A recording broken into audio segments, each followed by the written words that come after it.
Eh bien, bonjour, Pierre-Patrick pour Friendly Radio, en présence évidemment de son ingénieur du son, Jean-Jacques.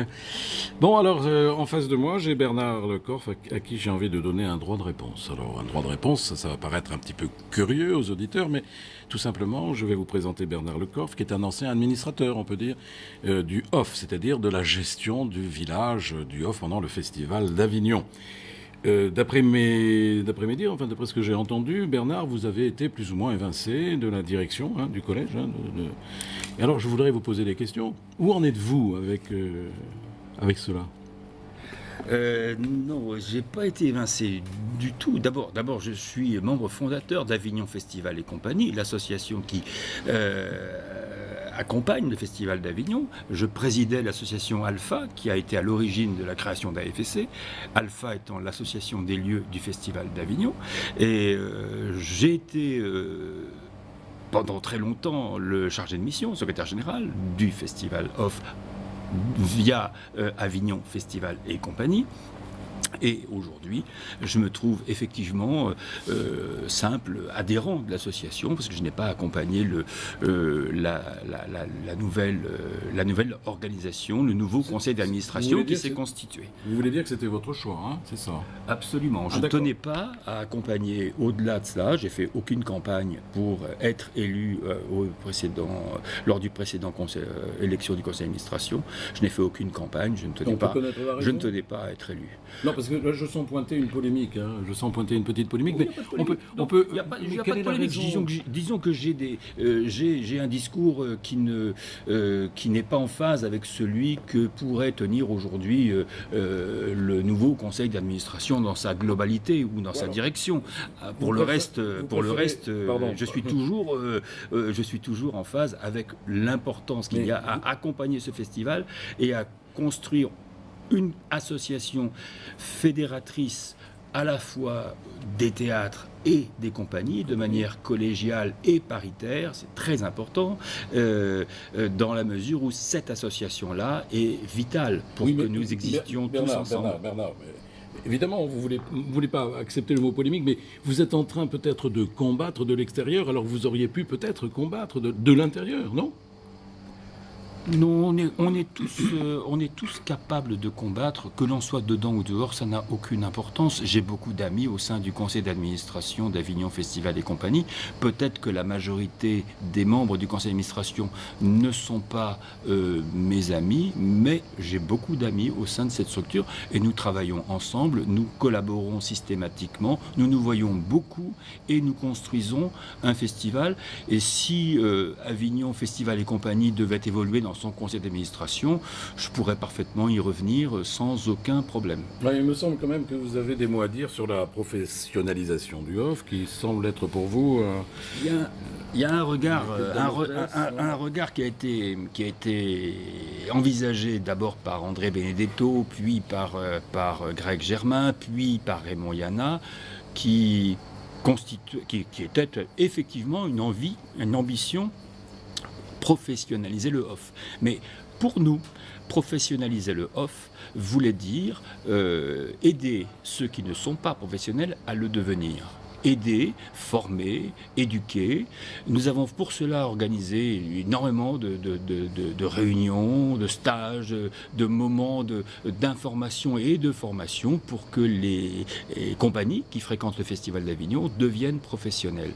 Et nous avons maintenu l'adage de départ qui avait été mis en place par Alain Léonard et qui constituait pour nous l'ADN du festival, c'est-à-dire l'équité entre tous, l'équité entre les émergents, entre les amateurs, les étrangers, les petites équipes et les très grosses équipes, que l'on soit une vedette ou que l'on soit un total inconnu, que l'on ait créé depuis très longtemps ces spectacles ou que l'on crée son spectacle à Avignon, le temps d'un mois de juillet, eh bien on avait le même soutien par l'accompagnateur du festival qui était à l'époque Avignon Public Off et qui aujourd'hui est Avignon Festival et Compagnie. D'après vous dire, on a l'impression que ce festival est devenu une jungle. Pourquoi ? Non, c'est pas une jungle. C'est-à-dire que le fait qu'il y ait 1480 spectacles cette année, c'est quelque chose qui peut paraître extrêmement effrayant pour un public. Le fait que le festival représente environ 20 millions d'euros de recettes cumulé à la caisse de nos théâtres peut faire apparaître cela comme quelque chose d'énorme. Le fait qu'il y ait 1,4 million de tickets vendus au regard des 100 000 tickets vendus par le IN, ça peut paraître gigantesque, mais ça ne l'est pas. En fait, chacun... c'est pas un festival, le Festival Off d'Avignon. Il faut bien retenir ça. Ce n'est pas une manifestation sur laquelle il y a un directeur, un président, une organisation qui chapeaute et qui dirige les choses. Absolument pas. Chacun est indépendant. Tous les directeurs de théâtre sont indépendants. Tous les directeurs de compagnie sont indépendants. Chacun vit son festival comme il l'entend. Bernard, mais moi je reviens un peu sur la professionnalisation du Off. C'est vrai que je sors de la conférence de presse qui a été organisée, comme toutes les années, évidemment au village du Off. Bon, il est apparu qu'il y aurait eu un fonds de soutien pour aider les artistes ou les compagnies. Il y aurait eu 83 dossiers soutenus, soit 205 artistes, à raison de, faites le calcul, à raison de 1 000 euros par artiste soutenu. Ça représente quand même une somme qui n'est pas négligeable de 205 000 euros. Vous en pensez quoi ? En effet, nous avons créé il y a maintenant 10 ans un fonds de soutien aux artistes et aux compagnies, et ce fonds de soutien a été distribué chaque année à une dizaine de compagnies. Nous avions comme critère, c'était un fonds de soutien beaucoup moins ambitieux puisque nous avions environ 70 000 euros à distribuer, mais on l'a fait pendant des années, 10 ans. Vous êtes d'accord quand même avec Absolument. le fait que... La différence est énorme lorsqu'il s'agit d'analyser les critères. Les critères qui prévalaient à l'époque d'André Benedetto étaient des critères de ne jamais recevoir d'argent. C'est qu'on n'a pas reçu de subvention, on peut prétendre à une aide, quel que soit le spectacle. C'était une aide qui était attribuée donc à des émergents sur des spectacles comprenant plus de 2 acteurs sur scène. Vous voulez dire qu'il y a des critères différents maintenant ? Cette année, les critères sont très différents puisque le critère essentiel, c'est un critère professionnel. C'est la grande différence dans la professionnalisation dont je parlais tout à l'heure. Le critère de la professionnalisation vu par l'équipe dirigeante actuelle est un critère particulier, puisqu'il s'agit de prouver qu'on est professionnel. C'est-à-dire que l'on respecte les conventions collectives, que l'on respecte le droit du travail, qu'on fasse bien ses relâches, qu'on paye les minimaux salariaux, etc., etc. Et que l'on soit subventionné ou pas n'a pas d'importance.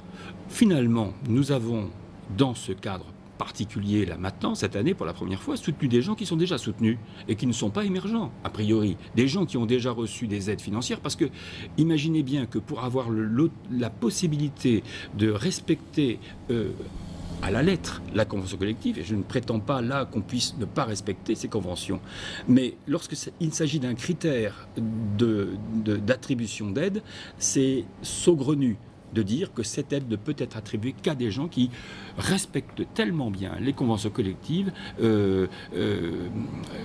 que finalement ne sont éligibles que ceux qui sont déjà très soutenus. Non. Et ce n'est pas incompatible. D'accord. Alors sur un autre sujet, que pensez-vous de la mutualisation de l'affichage ? On peut dire que ça a été diminué par 2, le poids, évidemment. C'est une futilité. C'est cosmétique. Ça n'a aucun intérêt, aucun sens. Je connais énormément d'abord les spectacles ici.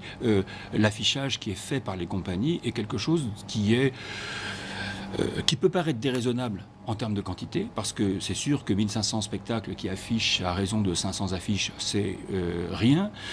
Ça peut paraître gigantesque sur une ville petite comme celle d'Avignon, mais cette mutualisation de l'achat d'affiches est quelque chose de très faible coût. Ça ne correspond à aucun enjeu national. On pourrait penser qu'on peut limiter la pollution, on peut parler d'éco-festival, mais là, ne parlons pas de ça. Mais Bernard, moi je suis un Philistin, je suis un Béotien, hein. Oui. Donc moi je vous pose ces questions, c'est vrai que j'attends des réponses, mais j'habite à Avignon. Oui. J'habite à Avignon et c'est vrai que depuis des années, l'Avignonnais regarde ces rues qui sont, d'un seul coup, du jour au lendemain, envahies par des affiches sauvages, je dis bien sauvages. Mais si l'on peut contrôler cet affichage, c'est peut-être un peu mieux, si on peut aussi diminuer le poids du prix de l'affichage, justement, parce qu'on fait intervenir quelques imprimeurs qui décident de baisser leur prix. À ce moment-là, c'est quand même important pour les compagnies. Ça coûte très cher une compagnie d'affichage. Vous voyez ce que je veux dire? Si c'est sauvage tout le temps, c'est toujours les mêmes qui s'en mettent plein la fouille. C'est-à-dire les imprimeurs. Non, c'est ça. Moi je vois ça. Globalement, la dépense que font les compagnies pour afficher est vraiment infime au regard de la dépense qu'ils font pour vivre, pour louer un théâtre, pour se transporter, se nourrir dans les restaurants ou les bars, se loger naturellement. C'est rien, l'affichage n'est rien. On parle de 2000 €, mais c'est pas vraiment ça non plus. C'est l'affichage. Le prix de l'affiche n'est pas de ce montant-là. On est dans quelques centaines d'euros. C'est rien tout ça. Alors après, la partie politique municipale qui voudrait qu'il y ait un décret municipal qui interdise telle ou telle affiche ou tel format ou telle hauteur, c'est bien, c'est à la ville de le faire et c'est à la ville d'envisager les choses et bien évidemment on ne fait pas de règles sans sanction et la ville n'ayant pas envie de sanctionner qui que ce soit, en aucun cas nous ne sommes responsables de quoi que ce soit. On peut soutenir aujourd'hui l'affichage en disant attention, ne faites pas plus que 300 affiches parce que il faut une place pour tout le monde et que la ville n'est pas très grande, mais à l'arrivée, qu'est-ce qui va se passer? Ceux qui ne veulent pas de ça, ils vont afficher quand même leurs 2000 ou 3000 affiches parce qu'on a des très grosses maisons ici. J'ai vu le Théâtre des Trois Soleils particulièrement avec un ensemble d'affichages gigantesques posés par une entreprise avec laquelle ils ont conclu, qui affiche à bien plus que la hauteur autorisée dans l'année par la municipalité pour le mois de juillet et qui affiche des quantités d'affiches identiques sur toutes les rues d'Avignon. Ouais, on ne va pas nourrir cette polémique, ajouter de la polémique à la polémique, Bernard. Bon, ok. Ceci dit, quand même, moi je suis un peu gêné parce que quelle que soit, je veux dire, la direction du off, on s'aperçoit quand même qu'il y a des théâtres qui jouent pas le jeu. Vous savez, quand vous êtes dans un théâtre que l'on soit, le public, je parle pas des compagnies, pardon. Le public, mais le public, il a, par exemple, les genoux du voisin derrière dans le dos. Il y a des théâtres qui ne jouent pas le jeu. Et quelle que soit la direction du off, qu'est-ce qu'on peut faire? Qu'est-ce qu'on peut changer? Ils ne veulent pas, c'est du privé. Qu'est-ce que l'on peut faire? Effectivement, il y a énormément de barrages qui font qu'on ne peut pas intervenir sur les négociations privées qu'il y aurait entre des propriétaires et des locataires, par exemple d'appartements, de maisons. On peut être scandalisé en disant le Crous avait loué toute l'année des petits studios pour les étudiants à 350 € et pendant le festival ça passe à 900. On peut s'étonner et dire le Crous c'est quand même pas n'importe quoi, bien c'est comme ça, on ne peut pas agir là-dessus, on ne peut pas dire ce n'est pas possible. Que ce soit vous maintenant dans la position que vous occupez ou que ce soit la direction actuelle. Je ne vous coupe pas. Ce que je veux dire, je m'aperçois comme que l'équipe actuelle essaye de réfléchir. Justement, pour que les théâtres, d'abord, aient un peu plus de dignité par rapport aux compagnies. Parce qu'il y a des théâtres qui s'en foutent complètement des compagnies. Oui, effectivement, je pense qu'il y a beaucoup de compagnies qui se foutent des théâtres. Ça, c'est vrai. Et c'est quelque chose d'assez scandaleux. Parce que... Non, les compagnies, vous ne parliez pas de ça. Vous parliez des compagnies qui se foutent des théâtres. Moi, je parle parce qu'il y a effectivement des compagnies qui considèrent que... Oui, c'est possible, mais je demande à voir. Il y a des réputations qui sont faites et qui sont tout à fait infondées. Donc, je demande à voir. Nous avons, par exemple, régulièrement mis en place une commission de conciliation au sein de l'organisation Avignon Festival et compagnie qui oppose dans le cadre de conflits, des compagnies et des théâtres. Je ne dirais pas qu'à chaque fois les choses sont tranchées, parce que ça n'est pas toujours possible de trancher et que parfois ce sont les tribunaux qui tranchent, mais en général on arrive à trouver des accords pour que les uns et les autres s'entendent. Mais c'est vrai que nous, les théâtres, qui sommes réunis par ailleurs, en dehors d'Avignon Festival et compagnie, nous les théâtres, on se voit beaucoup et on se parle énormément, nous avons effectivement noté chaque année, et on se le dit entre nous, noter chaque année le comportement de certaines équipes artistiques présentes sur le off, qui est redoutable et dangereux pour l'organisation. C'est votre point de vue, on le note, on le gère. Bon, tout simplement, est-ce que vous pensez qu'une passerelle peut exister entre, j'allais dire, un festival off à l'intérieur des murs, intramuros, et un autre, pas le même en tous les cas, qui se développerait peut-être dans le extramuros, c'est-à-dire dans les quartiers un peu sensibles? Moi, j'y suis attaché, personnellement. Le festival n'est pas limité par sa muraille. Le rempart qui l'entoure n'est évidemment pas quelque chose qui nous empêche d'ouvrir. D'ailleurs, on a toujours eu des bonnes relations avec les autres quartiers d'Avignon. On aurait bien aimé que les choses se développent un petit peu plus. Ce n'est pas simple de pousser les festivaliers à sortir des remparts, mais ça peut se faire s'il y a une volonté municipale de le faire. Absolument. Ça entre en ligne de compte, et il faudra pour ça que Cécile, elle, prenne un certain nombre d'initiatives. D'ores et déjà, avec les quartiers, nous avons pris des initiatives depuis des années en termes de parade, pas cette année parce qu'il n'y a pas eu de parade réellement, mais les années passées, nous avions commencé à travailler avec les quartiers pour cela. C'est-à-dire que les parades étaient initiés dans les quartiers. Nous travaillions avec des groupes d'artistes constitués dans les quartiers d'Avignon. Tous venaient vers le centre-ville. On l'a fait il y a 2 ans avec cette magnifique locomotive qui était placée sur la place de la mairie. Tout le monde y a rejoint la locomotive place de la mairie depuis tous les quartiers de Saint-Ruf, Montclar, etc. Et tous ensemble, nous avons descendu avec les artistes la rue de la République. La locomotive qui était posée là et qui fumait devant la mairie de manière surprenante pour tous les festivaliers, les Avignonnais qui passaient par là, disaient qu'est-ce que c'est que ça, qu'est-ce que c'est que ça? Eh bien, cette locomotive s'est ébranlée lentement avec de la musique et a descendu la rue de la République, poursuivie par tous les quartiers. C'était un moment intéressant. Eh bien voilà, Bernard Lecorf, c'était un droit de réponse. Vous avez dit beaucoup de choses. Nous vous avons entendu, le message est passé. En tous les cas, j'espère que les Avignonnais ont bien écouté. Tout ce que vous venez de nous dire, c'est une confession. Comment ça va, vous ? Moi, ça va super bien. On sort d'un festival formidable. On a eu un monde fou dans nos salles. Partout, l'humeur était bonne. J'ai senti sur les places, partout, un plaisir d'être au Festival d'Avignon. Et c'était vraiment, vraiment un bon moment, un très bon mois de juillet. Eh bien, Bernard Lecorf, on se reverra, j'espère.